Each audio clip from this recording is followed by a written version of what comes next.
আসসালামু আলাইকুম। আজ আমরা দেখব মোবাইলে কিভাবে স্বস্তি ই পাসবুক আমরা ওপেন করতে পারি। তো প্রথমে আমাদেরকে প্লে স্টোরে যেতে হবে। প্লে স্টোর থেকে স্বস্তি ই পাসবুক এটি ইনস্টল করে নিতে হবে। তো আপনারা দেখতে পাচ্ছেন যে স্বস্তি ই পাসবুক প্লে স্টোর থেকে ইনস্টল হচ্ছে।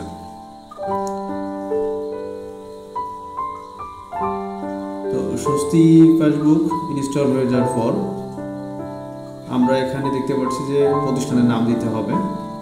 প্রতিষ্ঠানের থেকে আমরা বই করছি সেটা বিশ্বাস। এখানে ইউজার আইডি এবং পাসওয়ার্ড লাগবে। তো আমরা ইউজার আইডি এবং পাসওয়ার্ড কোথা থেকে পাবো সেটা আপনাদেরকে দেখাচ্ছি।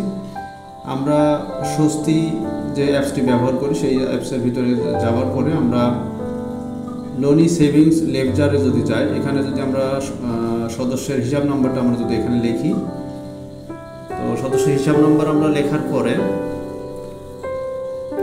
আমরা ভিউ করব। তো ভিউ করলে আমরা দেখতে পারবো যে এখানে আমাদের স্বস্তি নাম্বার আমরা এখানে পেয়ে যাব।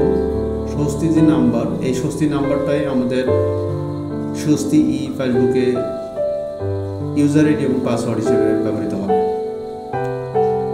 তো আমরা আবার আপনাদেরকে দেখাচ্ছি যে এখানে লোনি কোড অর্থাৎ যে হিসাব নাম্বারটা আমরা এখানে বসাবো। হিসাব নাম্বার বসানোর পরে সদস্যের যে লেজার আসবে, লেজারের এখানে আমরা একটু স্বস্তি নাম্বার বলবো। এই স্বস্তি নাম্বারটি আমাদের যে স্বস্তি ই পাসবুক আছে সেখানে ইউজার আইডি এবং পাসওয়ার্ড হিসেবে ব্যবহৃত হবে। তো স্বস্তি নাম্বার থেকে আমরা স্বস্তি নাম্বারটি নিয়ে নিব। স্বস্তি নাম্বারটি নেবার পরে আমাদের কাজ থাকবে যে আমাদের যে স্বস্তি ই পাসবুক আছে সেখানে আমরা চলে যাব। তো এখানে প্রতিষ্ঠানের নামটি আমাদের প্রথমে দিয়ে নিতে হবে, বিশ্বাস। প্রতিষ্ঠানের নাম দেওয়ার পরে এখানে আমরা ইউজার আইডি অর্থাৎ যে স্বস্তি নাম্বারটি আমরা পেয়েছিলাম সেটি এখানে আমাদের বসাতে হবে।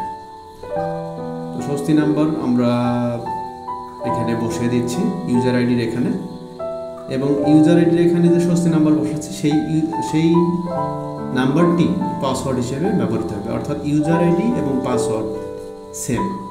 আমরা চাইলে এখানে কপি করে পাসওয়ার্ডটি নিচে বসাতে পারি।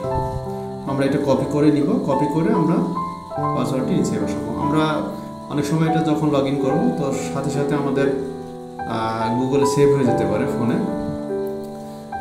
তো আপনারা যখন লগ ইন করবেন তখন দেখবেন যে আমাদের মোবাইলগুলোতে এটা গুগলে অটো সেভ হয়ে যেতে পারে, ইউজার আইডি এবং পাসওয়ার্ড।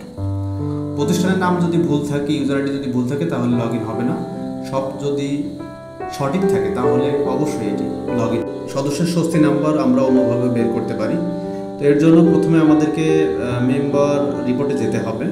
মেম্বার রিপোর্টে যদি আমরা যাই, মেম্বার অ্যাডমিশন রিপোর্ট, তো সেখানে আমরা সদস্যের বইয়ে কিন্তু আমরা অ্যাডমিশনের একটা তারিখ দেখতে পারবো। সেই তারিখ অনুযায়ী যদি আমরা যাই, তো সেই তারিখ অনুযায়ী যদি আমরা যে ভিউ করি তাহলে কিন্তু আমরা এখান থেকেও সদস্যের স্বস্তি নাম্বারটি পেয়ে যেতে পারি। তো এখান থেকে স্বস্তি নাম্বারটি আমরা সংরক্ষণ করে আমরা স্বস্তি পাসবুকে আমরা ইউজার আইডি এবং পাসওয়ার্ড হিসেবে ব্যবহার করতে পারি।